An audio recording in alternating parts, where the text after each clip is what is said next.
പണ്ട് മുതലേ നമ്മൾ കേട്ടുവരുന്ന ഒരു ശീലമാണ് ഗ്യാസ് വരും പോയി ഭക്ഷണം കഴിച്ചോ എന്ന്. ഭക്ഷണം കഴിക്കാൻ വൈകി കഴിഞ്ഞാൽ ഗ്യാസ് വരും, അതുകൊണ്ട് പെട്ടെന്ന് ഭക്ഷണം കഴിച്ചോ എന്നുള്ളത്. നമ്മൾ കഴിഞ്ഞ ക്ലാസ്സിൽ പറഞ്ഞു ഏറ്റവും നല്ല ഭക്ഷണ രീതി വിശന്നുകൊണ്ട് ഭക്ഷണം കഴിക്കുക എന്നുള്ളത്. അപ്പോൾ ഗ്യാസ് വരും ഭക്ഷണം കഴിച്ചോ എന്ന് പറയുന്ന ഈ രീതിയോ, നമ്മുടെ കാരണന്മാർ വരെ പറയും നമുക്ക് ഗ്യാസ് വരും എത്രയും പെട്ടെന്ന് പോയി ഭക്ഷണം കഴിച്ചോ എന്നുള്ളത് അല്ലേ. അതേ ഗണത്തിൽ പെടുന്നതാണ് വയറ്റിൽ കാളിച്ച, വിറയല്, തലകറക്കം, ക്ഷീണം എന്നിവയൊക്കെ. ഇതൊക്കെ ഉണ്ടാവുമ്പോൾ ഭക്ഷണം കഴിക്കുന്നവരുണ്ട്. ഇന്ന് കൂടുതൽ പേരും വിശപ്പ് എന്താണെന്ന് അറിയാതെ ഈ ഒരു അനുഭവങ്ങൾ ഉണ്ടാവുമ്പോഴാണ് ഭക്ഷണം കഴിക്കുന്നത്.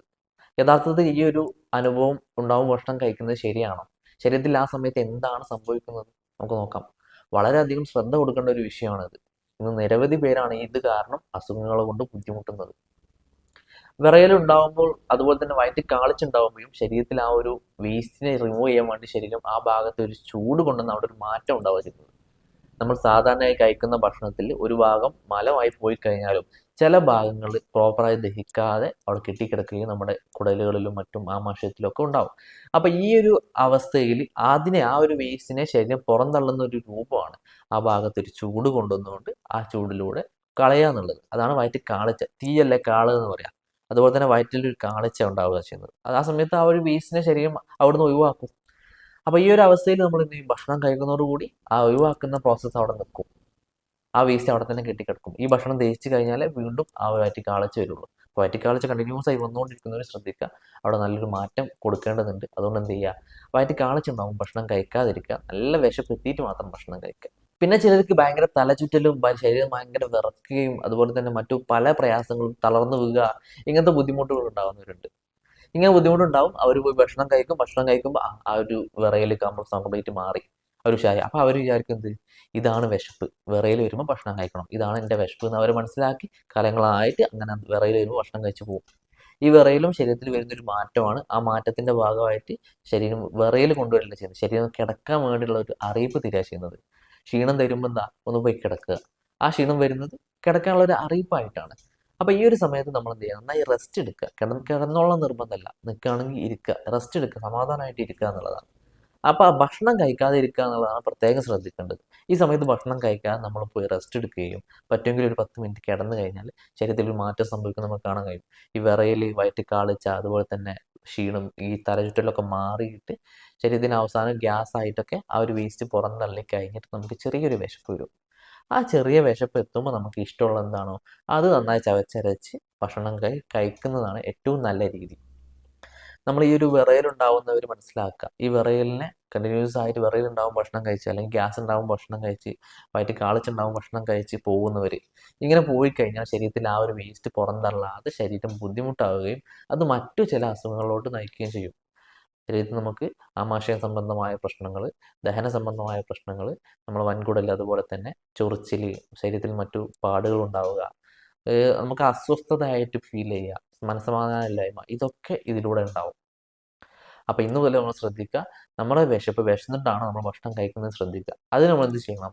ചെറിയ വിശപ്പ് വരുമ്പോൾ ഭക്ഷണം കഴിക്കാതെ നല്ല വിശപ്പെത്തിയിട്ട് മാത്രം ഭക്ഷണം കഴിക്കുക. അപ്പൊ നമുക്ക് ശരിക്കും തിരിച്ചറിയാം ഇത് ഗ്യാസ് ആണോ, അല്ലെങ്കിൽ വയറ്റിൽ കാളിച്ചാണോ, വിറയലാണോ, അല്ലെങ്കിൽ മറ്റെന്തെങ്കിലും അനുഭവമാണോ നമുക്ക് ശരിക്കും അറിയാൻ കഴിയും. യഥാർത്ഥത്തിൽ വിശപ്പ് വന്നുകൊണ്ട് മാത്രം ഭക്ഷണം കഴിക്കുക. ഇങ്ങനെ ഉള്ളവർ ഇപ്പൊ നിലവിൽ വിറയൽ, വയറ്റിക്കാളിച്ച, ക്ഷീണം, ഗ്യാസിന്റെ പ്രശ്നമൊക്കെ അനുഭവിക്കുന്നവർ എന്ത് ചെയ്യുക? അവരിങ്ങനെ അനുഭവം ഉണ്ടാകുമ്പോൾ ഒന്ന് പോയി കിടക്കുകയും നന്നായി റെസ്റ്റ് എടുക്കുകയും ചെയ്യുക. വല്ലാതെ ബുദ്ധിമുട്ട് അനുഭവപ്പെടുന്നുണ്ടെങ്കിൽ ഒരു മുറുക്ക് വെള്ളം, ഒരു സിപ്പ് വെള്ളം പച്ചവെള്ളം വായിലാക്കിയിട്ട് നന്നായി എന്ത് ചെയ്യുക? ഉമിനീര് നന്നായി ലയിപ്പിച്ചിറക്കി കൊടുക്കുക. ഉമിനീര് അങ്ങ് എത്തുന്നതോടുകൂടി ശരീരത്തിന് ആ ഒരു പ്രോസസ്സ് ഒന്നും കൂടി സ്പീഡായിട്ട് നടക്കും. എന്നിട്ട് ആ ഒരു കുറച്ച് കഴിയുമ്പോൾ ഒരു 15 മിനിറ്റ്, അരമണിക്കൂറോ, സമയം കൃത്യമായിട്ട് ഓരോരുത്തർക്കും വ്യത്യസ്തം ഉണ്ടാവും. അപ്പോൾ ഇങ്ങനെ കുറച്ച് കഴിയുമ്പോൾ ശരീരത്തിൽ നിന്ന് ആ ഒരു പ്രയാസം മാറിയിട്ട് ചിലപ്പോൾ ഗ്യാസ് നന്നായിട്ട് പുറത്ത് വരികയോ അല്ലെങ്കിൽ ഒന്നും വരിക, ചിലപ്പോൾ ആ ഒരു വേസ്റ്റ് അങ്ങനെ തന്നെ ശരീരം ഒരു വയറ്റുന്ന ഭാഗത്തു നിന്ന് തന്നെ ശരീരം ഡൈജസ്റ്റ് ചെയ്ത് ഒഴിവാക്കി കളയും. അങ്ങനെ ഈ ഒരു അനുഭവം മാറിയിട്ട് നമുക്ക് ചെറിയ വിശപ്പ് വരുമ്പോൾ നന്നായി ആസ്വദിച്ച് ചവച്ചരച്ച് ഉഷാറായിട്ട് എന്താണോ ഇഷ്ടമുള്ള ഭക്ഷണം അത് കഴിക്കുക. ഇങ്ങനെ വരുമ്പോൾ നമുക്ക് ആ ഒരു പ്രയാസം പിന്നീട് ഉണ്ടാവാത്തൊരവസ്ഥ വരും. പിന്നെ ചിലർക്ക് വീണ്ടും അടുത്ത വിശപ്പിന് വീണ്ടും ഇങ്ങനെ ഒരു വിറയലുണ്ടെങ്കിൽ കൂടി അതിൻ്റെ ഗാഠത കുറഞ്ഞിട്ടുണ്ടാവും. അതിൻ്റെ ഒരു ശക്തമായിട്ടുള്ള വിറയൽ പിന്നെ ഉണ്ടാവില്ല. അത് വീണ്ടും വീണ്ടും അടുത്ത വിശപ്പിൽ വീണ്ടും കുറയും. അങ്ങനെ കുറഞ്ഞ് അത് ഇല്ലാതാവും. കൂടുതൽ പേർക്കും ഒറ്റ തവണ തന്നെ ഇത് ശ്രദ്ധിച്ചാൽ മാറും. അപ്പോൾ ഇനി മുതൽ വിറയലില്ലാതെ, വയറ്റിക്കാളിച്ചില്ലാതെ, ഗ്യാസിന്റെ പ്രശ്നമില്ലാതെ, ക്ഷീണമില്ലാതെ നമ്മൾ ഭക്ഷണം കഴിക്കുക. ക്ഷീണമൊക്കെ വരുന്ന സമയത്ത് നന്നായി വെയിറ്റ് ചെയ്യുക. വെയിറ്റ് ചെയ്ത് വിശപ്പ് എന്തായാലും വരും. ഒരു ദിവസത്തിൽ 3 തവണ കഴിക്കുന്നവരൊക്കെ പ്രത്യേകം ശ്രദ്ധിക്കുക. 3 തവണ ഒന്നും ഭക്ഷണം ഇല്ല മനുഷ്യന്. ഒരു നേരം കഴിക്കുന്നവർ യോഗി, 2 നേരം കഴിക്കുന്നവർ ഭോഗി. അവന് സുഖത്തിന് വേണ്ടി കഴിക്കുകയാണ്. 3 നേരം കഴിക്കുന്നവൻ രോഗി. അവന് എന്തെങ്കിലുമൊക്കെ രോഗം ഉണ്ടാവും. 3 നേരം കഴിക്കുന്നവർ ശ്രദ്ധിച്ചു നോക്കുക, അവർക്ക് എന്തെങ്കിലുമൊക്കെ രോഗമായിട്ടുണ്ടാവും. 4 നേരം കഴിക്കുന്നത് ദ്രോഹിയാണ്. മറ്റുള്ളവരുടെ ഭക്ഷണം കൂടിയാണ് അവൻ കഴിക്കുന്നത്. അപ്പോൾ ആ ശീലങ്ങളൊക്കെ ഒഴിവാക്കിയിട്ട് നമ്മൾ എന്ത് ചെയ്യുക, വിശന്നുകൊണ്ട് മാത്രം കഴിക്കുക. ഒരു ദിവസം 3 നേരം ഭക്ഷണം കഴിച്ചോളണം എന്ന് ഒരു നിർബന്ധമില്ല. ശരീരം എപ്പോഴാണോ വിശപ്പ് ആവശ്യപ്പെടുന്നത് ആ സമയത്ത് മാത്രം ഭക്ഷണം കഴിച്ചു പോയാൽ ഒരു അസുഖവും നമുക്ക് ഉണ്ടാവാതെ നമുക്ക് സിമ്പിളായിട്ട് മനസ്സമാധാനത്തോടു കൂടി മുന്നോട്ട് പോകാൻ കഴിയും. ഓക്കെ, അപ്പോൾ ഇന്ന് മുതൽ ഇതൊക്കെ ശ്രദ്ധിക്കുക.